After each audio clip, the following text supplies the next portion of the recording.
Boa noite, querido e querida, seja bem-vindo ao nosso movimento Consciência Hebraica. E hoje, no nosso Consciência Hebraica, é um dia bastante especial. Nós iremos ver o nosso curso O Amanhecer da Consciência Hebraica. Nós estamos no 22º episódio, em 2 de dezembro de 2020. E como sempre fazemos aqui no Consciência Hebraica, nós damos uma rápida explicação do porquê Consciência Hebraica. Das 4 faculdades humanas, a essencial, a mais importante, que nos distingue. Ela tem 4 expressões: consciência, que é um dos principais atributos humanos, gera arbítrio, vontade e a capacidade de sintonização do homem com o todo da vida, que é o amor. O hebraico nós consideramos universal, o judaico o local, o hebraico a espiritualidade que está em todo o ser humano. Assim como a música clássica foi criada em um povo em particular, mas pertence a toda a humanidade. Jesus agrega. Realmente ele foi apresentado com uma visão muito do helenismo, e nós queremos voltar a uma visão mais hebraica. Os pais da igreja, Agostinho, Aquino, Lutero, todos tiveram essa influência mais hebraica. Consciência Hebraica é um movimento que procura buscar o olhar original de Jesus sobre a espiritualidade humana. Venha com a gente. Aqui no Amanhecer nós vamos ver o início de tudo e também de todas as coisas. Pegue o nosso avião supersônico e uma excelente viagem para você. Veja, quais os conceitos que nós estamos trabalhando no nosso tópico atual? Bom, o amanhecer é esse grande arco onde nós estamos vendo do conceito da divindade hebraica, Yahvé Elohim Adonai, a formação de todas as coisas e ao propósito, ao sentido, à missão, aquilo que pulsa em toda a criação e que envolve a vida humana. E também estamos detalhando isso através dos textos que já têm, por tradição, mais de 5, 6 mil anos de idade, como tradição dentro da cultura hebraica, e que, na verdade, pertence a todo o ser humano, a todos os povos, porque é uma visão que convida para a integração do homem com o seu ser, com o sentido e propósito da vida. E que nós estamos trabalhando no Consciência Hebraica? Nós vimos o surgimento do animal hominal, um animal diferente aqui no planeta Terra. Temos uma pequena pincelada numa visão científica, com alguns parâmetros estudados pela ciência.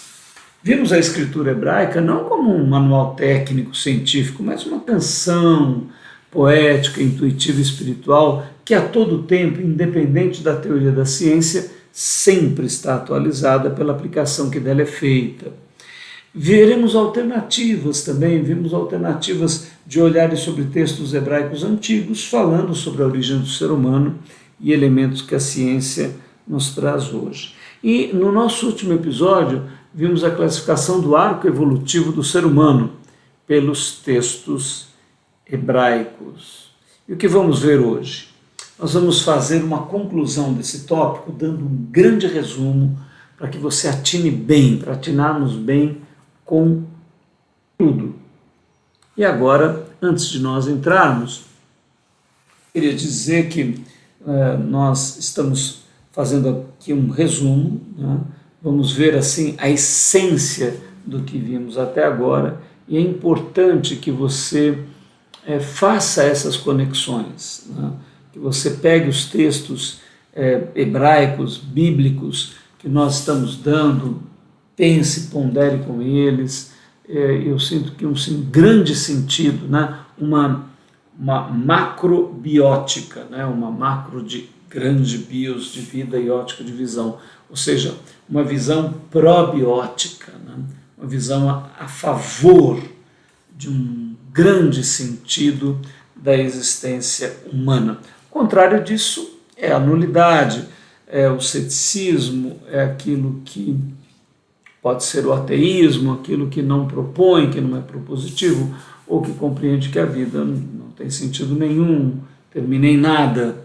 Mas e é uma possibilidade, nós não questionamos isso, e o ser humano tem arbítrio para poder escolher aquilo que deseja que o universo lhe produza, mas há esta possibilidade também, a de uma grande visão da vida humana, do sentido do universo e do ser que produziu todas essas coisas. Então venha com a gente, nós vamos agora fazer esta grande revisão. Olha, o ponto principal de tudo, né, o centro de tudo é a grande chave, o caminho do amor, ou seja, o grande arco que leva à evolução de todos os seres e que culmina no ser humano. O amor da divindade é expresso de muitas formas nos textos hebraicos. Nós vamos destacar duas que são as principais. Em Gênesis 1:26, uma expressão semiótica, né, que trata mais de um conceito de imagem, de um conceito que está no campo virtual, né? E lá no texto diz assim: e disse Elohim, Deus, façamos um ser, ou seja, o ser humano, o homem, a mulher, a nossa imagem, conforme a nossa semelhança. E um segundo, em Salmos 82, 6 e 7, como expressão biológica. E disse, vós sois deuses, e todos vós sois filhos do Altíssimo. Todavia morrereis como homens e caireis como qualquer dos príncipes. Olha, aqui está um dos pontos fundamentais, principais, né? Essa proposta está logo no primeiro capítulo do Gênesis, no verso 26. Ou seja, há um sentido para a vida humana. Né? Muitos intelectuais dizem que isso é uma pretensão, isso é uma arrogância, isso é uma prepotência. Imagina um pontinho de poeira perdido no espaço, que não vai de nada a lugar nenhum, e nós, com a nossa arrogância intelectual. Bom, esta arrogância pode ser vista de muitos ângulos, né? Nós, por exemplo, estamos considerando que é uma humildade poder aceitar a proposta do Criador, porque compreendemos que essa proposta vem de Yahvé Elohim Adonai, não foi engendrada por nenhum ser humano. Mas, evidentemente, alguém que não compreende nada de nenhum ser superior vai achar uma arrogância e prepotência nossa recebermos isso. Mas, em Gênesis 1:26, você vê bem claro ali, olha, Elohim, né, os poderes, as potências na divindade, que é única, Yahvé Elohim Adonai, o seu poder de ação, o seu poder de sabedoria, o seu poder de realização, ele propõe, façamos um ser à nossa imagem e à nossa semelhança. E lá em Salmos diz, olha, vocês são Elohim, mas em potencial, né? Há um potencial em vocês. Vocês são filhos do Altíssimo, mas morrereis como qualquer dos homens. Olha, então há uma possibilidade evolutiva, mas essa possibilidade precisa ser operada no tempo, harmonizada no tempo. Então veja, aqui nós temos o nosso ponto central, o caminho do amor, que é o caminho da entrega, o caminho da confiança, o caminho da sintonia, o caminho do conhecimento do sagrado, o caminho da confiança que diz que há esse sentido e este propósito. A humanidade toda, homens de todas as culturas, línguas, já se levantaram, os grandes iluminados, dizendo que há um sentido para esta vida humana. E isto confirma nos textos hebraicos. Então veja, você compreendeu a chave, você compreendeu o centro de tudo, agora tudo vai tomar sentido a partir desta grande chave. Então observe bem. Há uma necessidade do tempo, né? Você percebeu isso quando dissemos, olha, vocês são Elohim, mas, todavia, né, morrereis como qualquer dos filhos dos homens. Então, há uma necessidade de um arco evolutivo. Então, observe como essa partícula do tempo é disposta aqui em Gênesis 1:26, olha. No verso 26 está escrito: e façamos, ou seja, um ato contínuo, imperativo, realizador. Façamos um ser à nossa imagem, conforme a nossa semelhança. Mas, no 27, você perceberá uma mudança no verbo, olha. E criou, foi para o passado. Este passado representa que o propósito é façamos, mas será necessário o tempo, será necessário o desenvolvimento de um menos para um mais, ou seja, um devir. Agora nós entramos numa outra dimensão. Estávamos no plano da realização suprema da divindade. Façamos um imperativo já concluído, já feito. Mas agora entraremos em uma outra dimensão. Veremos como que no tempo isso ocorrerá. É muito importante você perceber essa sutileza.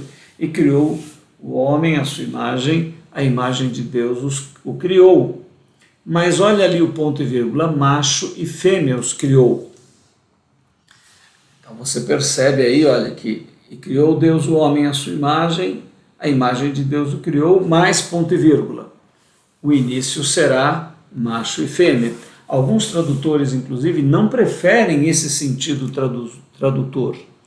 Eles colocam homem e mulher os criou, mas a palavra no original, o principal sentido é macho e fêmea os criou. Por que eles preferem isso? Porque não admitem essa questão evolutiva, esse desenvolvimento. Uma questão, uma bobagem, né? Porque o texto nos dá total possibilidade de alinhar com a ciência e ver esse desenvolvimento. O tempo, tudo na terra, uma semente, de árvore, todas as coisas passam por um processo de crescimento e desenvolvimento, seja em uma vida mesmo, seja no grande arco evolutivo de toda a vida. Então, é isso que esse texto nos traz. A proposta no atemporal. Então, agora nós vamos ver duas dimensões, né? O do atemporal para cá, onde tudo já está realizado, e do tempo para o atemporal, onde tudo está sendo processado. Importante você entender esse paradoxo do tempo e do atemporal. Isso vai influenciar muitos conceitos. Então, vamos voltar. Você compreendeu o ponto central, que há um propósito. Esse propósito é que você seja um filho de Deus, que você seja um templo da suprema divindade, que você seja realizado à imagem e semelhança de Deus. Mas existe um processo no tempo no qual tudo se fará. Vamos continuar? Pegou bem o raciocínio? Então nós vemos aqui o início do arco evolutivo. Olha, o primeiro Adão, animal, hominal, alma, vivente, alfa. Então nós temos aqui o desenvolvimento inicial do ser humano. Animal, hominal, alma, vivente, alfa. Então, nós procedemos do animal? Sim. Né? Mas temos uma diferença que o animal não alcança? Sim, o hominal. Né? O Gênesis chama os animais de alma vivente? Sim. E também nos classifica como alma vivente? Sim, porque nós iniciaremos no alfa. Mas depois, nós já vimos esse texto no encontro passado, né? Se você perdeu, você pode entrar aí no nosso Consciência Hebraica, um canal no YouTube, também no Telegram. Lá tem tudo que nós já publicamos. Então você pode pegar o nosso capítulo anterior até o início da série, se você está pegando isso agora. Né? Vem repensar com a gente, raciocinar, meditar em textos antiquíssimos que revelam a sabedoria hebraica, corpo, mente, emoções, espírito, e dar um novo sentido, um novo significado, uma nova tônica à tua vida. Este grande desafio que é a vida humana. Ok? Então você compreendeu, há um propósito, o tempo é uma coisa necessária. Então nós iniciamos ali como o primeiro Adão, em alma, vivente, animal, sim, mas com potencial hominal, e iniciamos no alfa. Ok? Ótimo. Agora, vamos confirmar essa visão muito mais adiante, num salmo, né? Olha, suprema, real, realização, ou seja, a ação do real através da divindade. A divindade é o real, né? Então a palavra realização é a ação do real, que é o verbo da divindade. O que é o verbo? O verbo é ação, o verbo é agir. Então, o verbo da divindade agindo é a realização máxima do ser da divindade. E nós somos o alvo de tudo isto. Olha o que está escrito no Salmo, né? Vós sois deuses, Elohim, mas em potencial. Então aí entra a partícula do tempo. E todos vós sois filhos do Altíssimo. Mas é uma ação afirmativa, sim. Nós somos em potência. Todavia, como estamos no tempo, na condição animal, luminal alfa, morrereis como homens e caireis como qualquer dos príncipes. Ok? Fica fechada então essa visão bem clara? Espero que sim. Salmo 82, você vai encontrar lá no verso 6 e 7 isso que nós estamos vendo. Maravilha. Olha, perceba esta profecia de Isaías 700 anos antes de Jesus nascer. Nós vamos continuar vendo aqui esta verdade, olha, o símbolo da geração de filhos. Olha o que está escrito. Antes que estivesse de parto, ela deu à luz. Antes que lhe viessem as dores, ela deu à luz um filho. Agora, aplique aí aquilo que não é do texto, mas é o nosso entendimento. Antes que estivesse de parto, quem? A criação.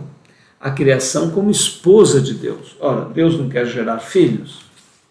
Se Ele quer gerar filhos, então Ele produz dele próprio a sua criação, que é, em figura, a sua esposa. E essa esposa, então, ficará grávida e dará à luz aos filhos de Deus. Se a criação é a esposa do Criador, a terra bem poderia ser o útero, e nós poderíamos ser os óvulos cósmicos para a geração dos filhos de Deus. E o fecundador é o noivo, né? O espermatozoide é o espírito de Yeshua HaMashiach, o Ruach Kadosh, o Espírito Santo. Por isso que muitas vezes a igreja, ou as almas humanas, o coletivo das almas humanas, é chamado de noiva do Cordeiro. O Cordeiro é o Senhor Jesus, é o noivo, e a noiva é a esposa. Então, a esposa de Deus é a criação, a terra é o seu útero, e eu e você, todos nós, somos potenciais filhos, temos uma qualidade belíssima que pode resultar em filhos de Deus. Veja como é que o texto continua. Olha, as dores, aqui ó. Só que antes do parto, essa criação terá, ela deu à luz, antes que lhe viessem as dores.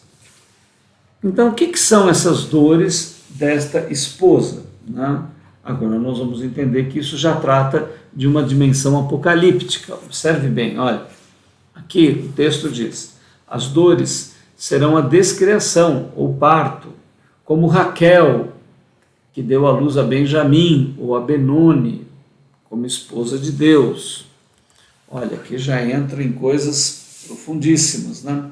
Raquel era esposa de Jacó e ela faleceu, morreu ao dar à luz ao seu último filho, ao filho de Jacó, seu último filho, que quiseram lhe colocar o nome de Benoni, que significaria filho da dor.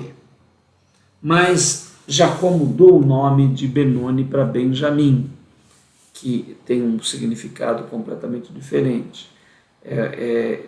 Agora, este filho da dor, o filho da alegria, né, é um parto duplo. Lá nasceu uma criança só, mas no parto da criação, aqueles que não realizarem e não forem formados à imagem e semelhança do atemporal, serão gerados à imagem e semelhança do tempo.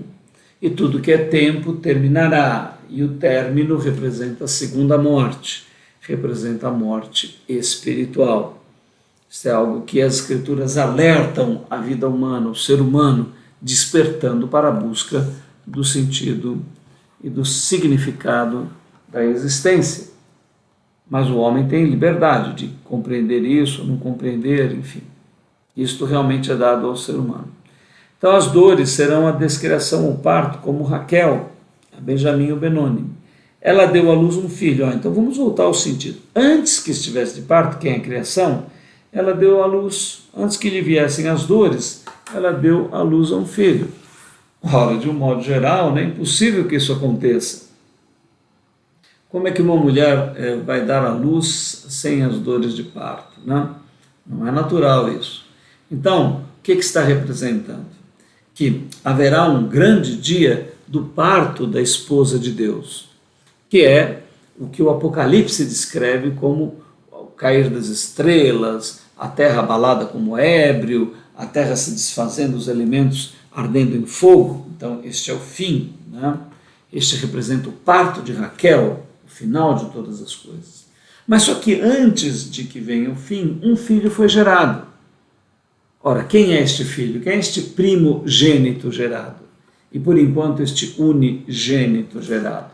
Agora acho que está clareando para você que é Jesus, esse filho que foi dado à luz. Jesus como primogênito e unigênito. Olha como Paulo, quase 700, 800 anos depois, declara o mesmo símbolo. Olha lá. Porque para mim tenho por certo que as aflições deste tempo presente não são para comparar com a glória que há de ser revelada em nós. Veja, Paulo já vai nos dar a dimensão do tempo. Os sofrimentos desse tempo não são para comparar com a glória que há de ser revelada, mas já está revelada. Olha, você potencialmente é um filho de Deus, eu quero que você viva assim e ande assim pelas calçadas, mas também é necessário você compreender que isto é um potencial, senão você dorme nos louros da glória e precisa que isto seja vivenciado desta maneira, com uma dependência do Criador, para que Ele conclua, para que você permita que a graça dele te leve a este resultado. Então, observe bem aqui no texto. Ele diz que para mim tenho por certo que as aflições desse tempo presente não são para comparar com a glória que em nós há de ser revelada. Veja, Paulo não diz que a glória será revelada nas estrelas, será revelada na criação, será revelada nos anjos, será revelada em algum evento. Não. A glória será revelada em nós. Por quê? Porque nós alcançaremos a condição de filhos de Deus. Este é o grande arco de alfa a ômega que nós estamos assistindo aqui no nosso curso. Você está entendendo cada vez mais o que significa este ponto, Então vamos ver o próximo verso. Porque a ardente expectação de quem? Da criação espera a manifestação dos filhos de Deus. Olha, então a criação, ela tem uma grande expectativa. Qual que é a expectativa dela? É com os pássaros, é com os cachorros, é com os planetas, é com as estrelas, é com os cometas? Não. A grande expectativa dela é com os filhos de Deus. Porque sabemos que toda a criação geme e está juntamente com dores de parto até agora. Olha a ideia lançada em Isaías, confirmada por Paulo. A criação está de parto. Quem a deixou em estado de parto? Só pode ser o Criador. E ela está de parto até agora. Por quê? Porque os filhos estão sendo juntados no seu ventre. Cada homem que nasce, vive e morre é uma semente plantada no útero desta esposa e que futuramente pode gerar um filho de Deus. Quando você fecha um caixão, abotoa o último botão do paletó de madeira, terminou tudo aí? Bom, muita gente está achando que sim, mas não é isso, não termina aí, tem uma continuidade. Pode até ter um fim, mas lá para frente, para alguns, que não realizarem, não quiserem realizar, não se abrirem ao amor, ao caminho do amor. Então, isso é um fato. Olha lá. Porque sabemos que toda a criação geme está juntamente com dores de parto até agora. Veja, por que existem árvores genealógicas por toda a Bíblia? Como tudo isto será realizado? Através da genética, partindo de Adão e Eva. Olha, agora nós entramos num ponto central. Por que os hebreus? Por que o povo de Israel? A questão política, o nome de separação, foi dado pela cultura humana, por todo o desenvolvimento da história, né? Mas Deus, quando olha para o planeta Terra, vê todos os seus filhos. E dos seus filhos, Ele buscou, preparou uma semente que ia explodir com maior potencial, porque os potenciais são todos diferentes em todos os solos humanos. Isso podia ter acontecido com os incas peruanos, podia ter acontecido com os esquimós, podia ter acontecido na África, poderia ter acontecido em qualquer lugar. Mas foi providência divina que um casal iniciasse esse processo e pela genética. Olha, não há nada mais científico, mais natural, mais compreensível do que seres humanos gerando outros seres humanos e desenvolvendo todo o potencial que a árvore humana tem para desenvolver. Então, por que existem tantas árvores genealógicas na Bíblia? Porque o gene é o processo pelo qual nós evoluiremos. É assim que a evolução, o arco evolutivo ocorrerá. Então, através da genética de Adão e Eva. Olha o que está escrito em Gênesis 3, no verso 15. Porém, inimizade entre ti e a mulher, entre a tua semente e a sua semente. Esta te ferirá a cabeça e tu lhe ferirás o calcanhar.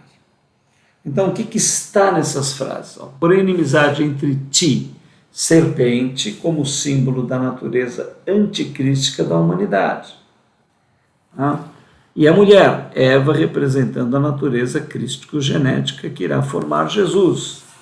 Então, vejam, aquele diálogo entre a serpente no Gênesis e a mulher é um diálogo simbólico, como nós explicamos nos capítulos anteriores. Considere o Gênesis capítulo 1, 2 e 3 como a história evolutiva da Terra e de toda a humanidade. Então, o que é aquela serpente conversando com Eva? São duas naturezas que existirão em toda a humanidade, mas que ganharão uma atenção especial em uma genética humana. A genética de um casal que, coincidentemente, se chamará Adão e Eva, um casal que está lá na frente. Por enquanto, no Gênesis 1, 2 e 3, a vida, Yahvé Elohim, Adonai está falando do símbolo do gênero humano. Então, no gênero humano, existe uma qualidade anticrística, que aqui foi chamada de serpente, e existe uma qualidade crística, que aqui foi chamada de Eva. Por isso que o texto deve ser lido desta maneira: porém, inimizade entre ti, serpente, como símbolo da natureza anticrística da humanidade. E a mulher, representando a natureza crística genética que irá formar Jesus. Eva é símbolo da cadeia genética que trará o Salvador, trará o Messias, formará Jesus. E entre a tua semente, o que é semente? Só você tirar o tempo e o espaço, aqui é o TE, é o sêmen, né? Ou seja, aquilo que vai geneticamente formar os homens. E que, ou seja, a tua semente, genética anticrística, e a sua semente, da mulher, genética crística. Esta semente da mulher te ferirá a cabeça. Ele está falando com a serpente. Então, o que significa o ferimento na cabeça? Jesus, como o único ser humano que derrota a natureza serpentina anticrística humana. Então, Jesus derrotou A ferida na cabeça representa a ferida mortal. Jesus derrotou a sua natureza anticrística e fazendo isso, ele derrota toda a estrutura abissal que há no universo, na criação. Ele venceu sobre tudo e sobre todos. Essa foi a grande vitória do Filho de Deus, do Messias. E tu lhe ferirás o calcanhar. Ou seja, a serpente causou muitos incômodos na vida de Jesus, sofrimento, a natureza anticrística genética. Jesus era um homem, então ele tinha também uma natureza anticrística, né? E ele vence esta natureza anticrística. Então você vê, nesse texto, nós vemos claramente o início do arco evolutivo.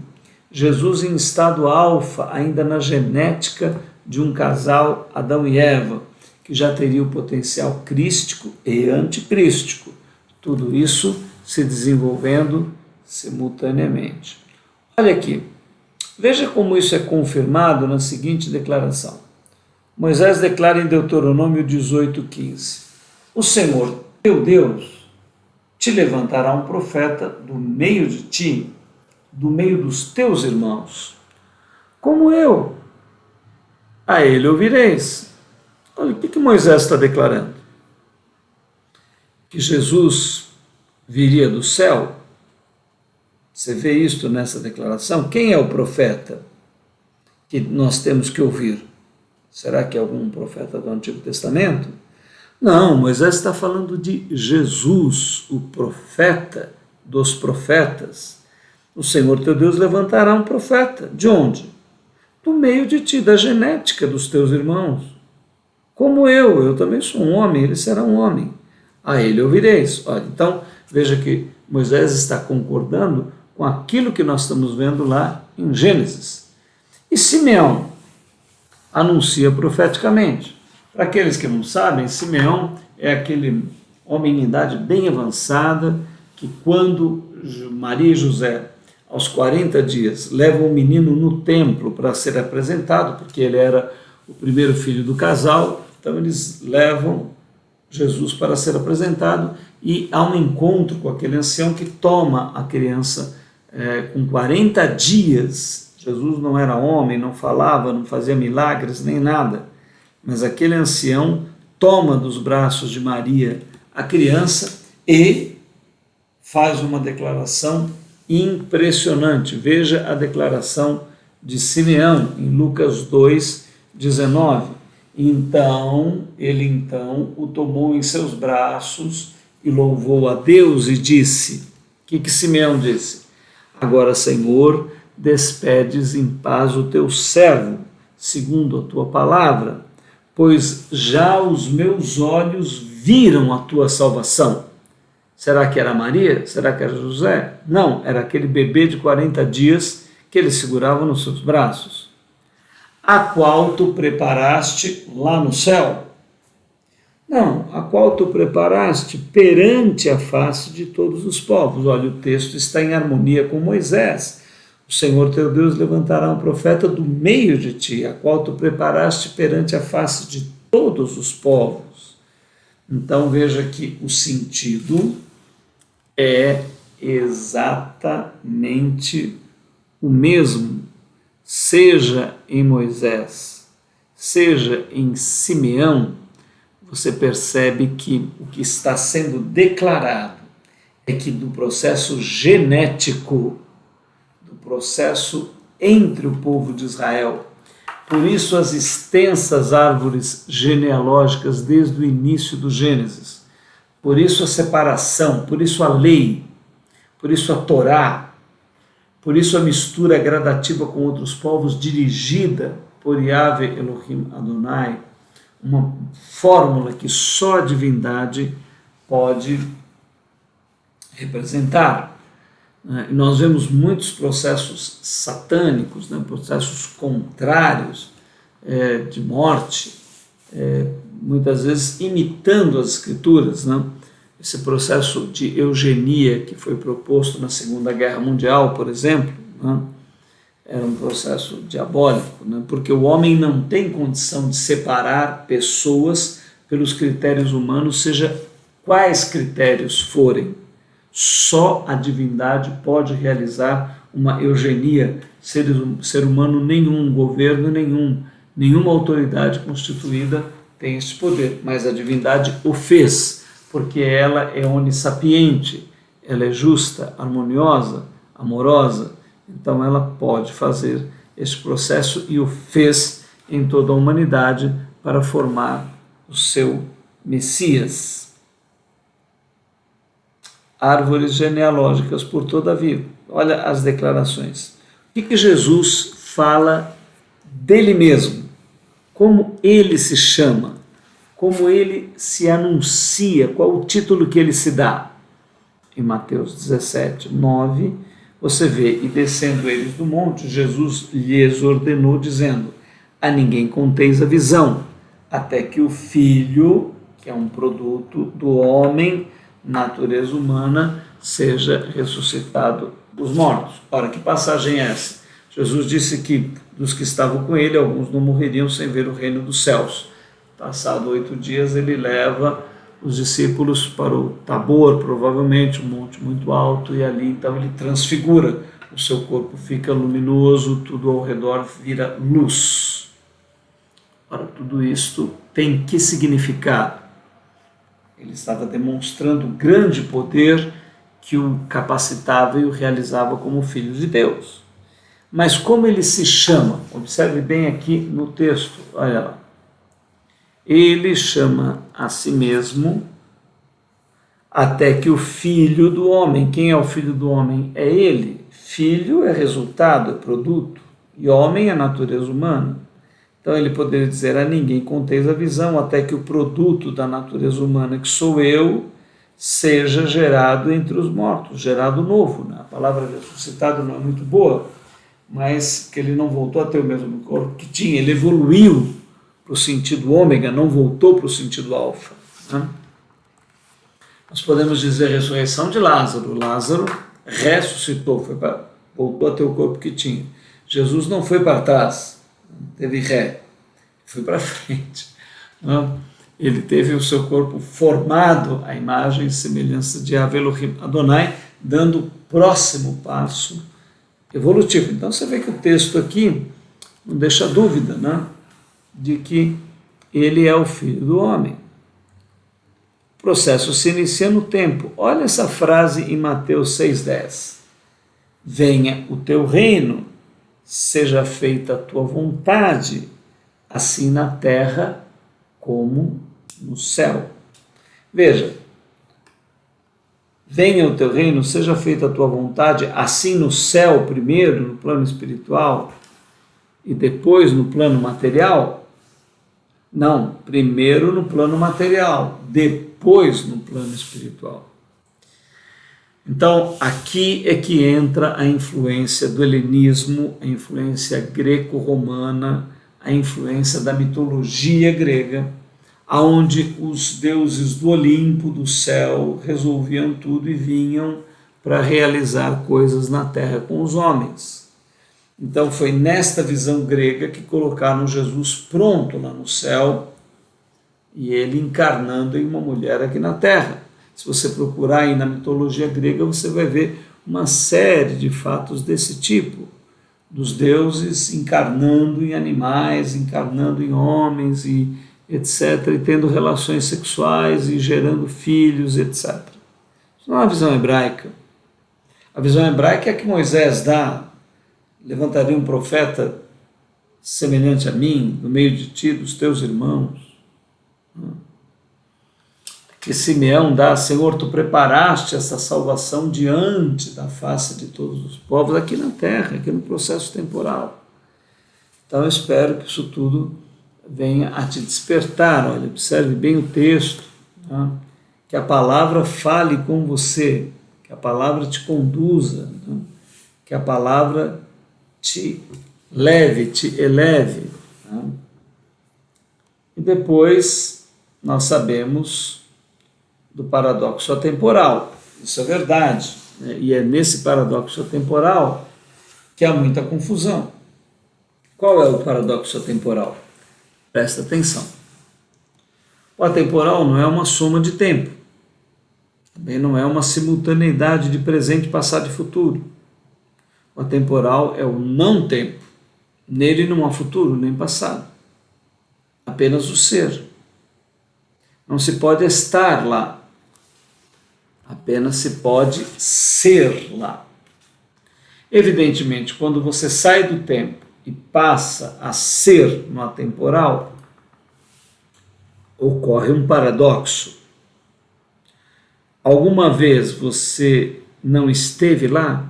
Se lá não tem antes e nem depois? Este é o paradoxo. Então Jesus sempre esteve no céu? Sim, porque lá ele não esteve, lá ele é. Ele esteve aqui na terra e é lá no céu. Isso serve para mim, para você e para todos que vão realizar a imagem e semelhança de Deus? Sim. Mas então quer dizer que nós já somos? Aí o paradoxo, né? Como é que nós explicamos isso? Não pode ser entendido daqui para lá. Só pode ser entendido de lá para cá. Então veja, nós, no presente momento, vemos por espelho, em enigma, né? Mas um dia nós veremos como somos vistos. De lá para cá nós somos vistos. Daqui para lá não conseguimos ver. Este é o paradoxo atemporal. Então, Jesus, ele é e sempre foi e sempre será o Filho, porque ele realizou no tempo e alcançou a dimensão do atemporal em que momento? Ao ser realizada a imagem e semelhança de Deus no atemporal, existiu algum momento em que ele não estivesse lá? Isto ocorreu aqui no dia de Pentecostes. E eu queria ler mais uma passagem com você, que está no nosso estudo anterior, para nós concluirmos, né? Que é esta passagem de Coríntios. Vamos, inclusive, colocá-la,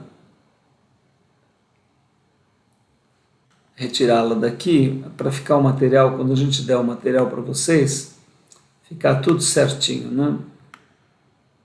Essa passagem de Coríntios nós vamos colocar aqui para encerrar depois do paradoxo atemporal. Isto, agora vai ficar perfeito, né? Depois do paradoxo atemporal, vou passar agora para você aqui, preparei o material, deixa eu só colocar ele aqui na tela. Só colocar ele. Vamos ver se deu certinho aqui. Precisa de mais um pouquinho aqui, peraí.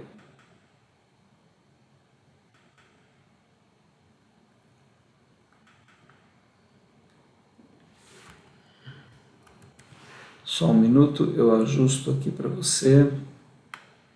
Ótimo. Agora sim. Exatamente. Então vamos encerrar com esse slide, olha.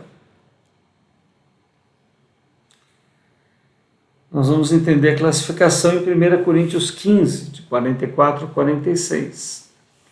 Paulo diz, semeia-se corpo animal. Primeiro vem o animal. Ressuscitará corpo espiritual. Se há corpo animal, há também corpo espiritual. Assim está também escrito. O primeiro Adão foi feito alma vivente, o último Adão em espirituante. Mas não é primeiro o espiritual, senão é primeiro o animal, depois é o espiritual.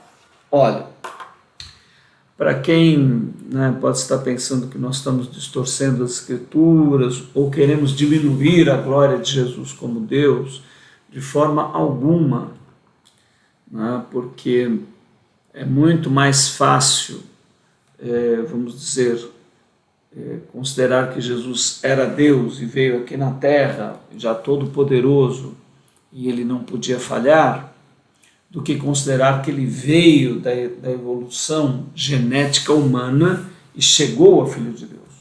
Isso dá muito mais glória para ele, muito mais resplendor, esplendor, majestade, poder. Então, de maneira nenhuma, nós queremos retirar a glória de Jesus, queremos aumentar a glória que há sobre ele, mas que, de fato, primeiro é o animal, depois é o espiritual. Assim na terra, depois no céu. Mas a visão grega, a visão helenística, a visão greco-romana, deu aos nossos pais da igreja esta distorção e esta falta de compreensão. Mas se você atinar nos textos, olha aí o texto que nós temos. Semeia-se corpo animal. Ó. Quando você morre, você é uma semente cósmica. Mas será gerado um corpo novo, espiritual. Se há corpo animal, ora, haverá corpo espiritual.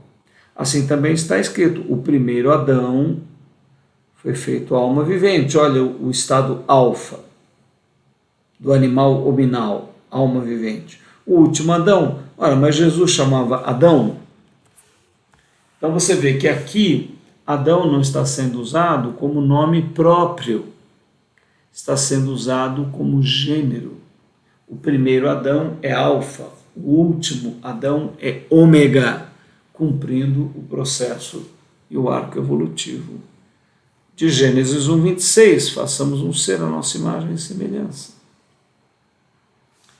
Não é impressionante? Esse texto não te toca, não diz a você e não coloca as coisas no lugar?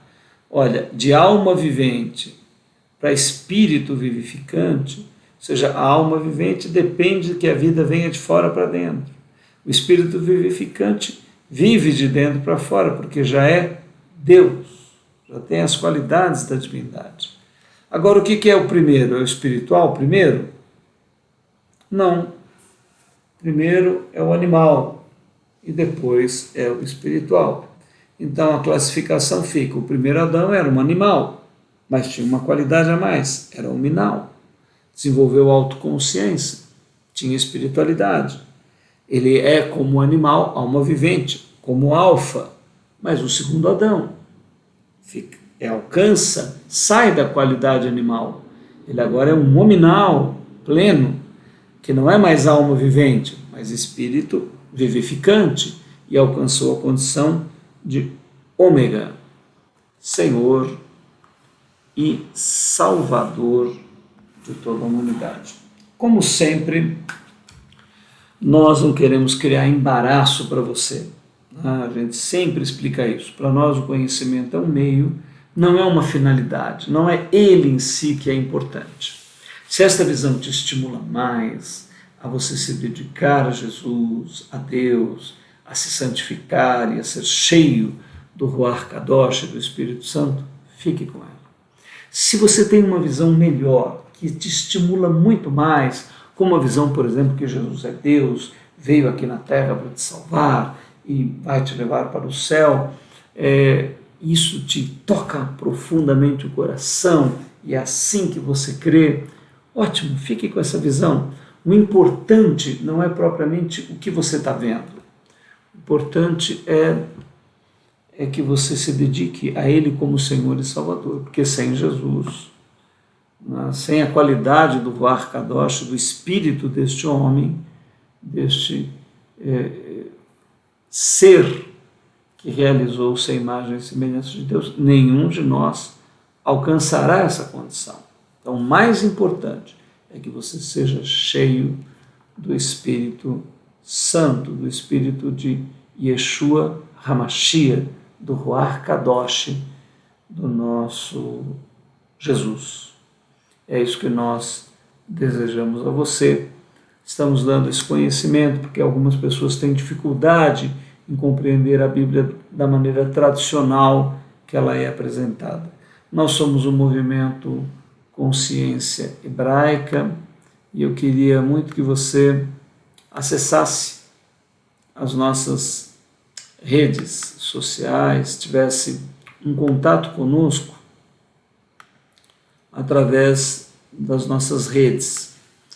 Eu vou passar aqui um slide onde nós temos alguns elementos que vão poder te ajudar. Se é que você já não está conectado, não está ligado nas nossas redes, está aí.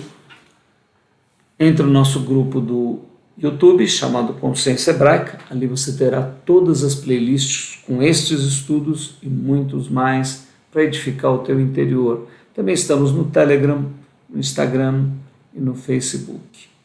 Consciência Hebraica. Desejamos a você que a vida infinita te torne pleno, que a tua água seja fresca, que haja uma luz solar radiante de Deus iluminando o teu caminho, que ele seja um sendero luminoso, um caminho de luz, rumo à realização infinita de Ave Elohim Adonai, através do seu Messias, do seu Yeshua HaMashiach, que pode realizar o teu ser, a imagem e a semelhança de Deus.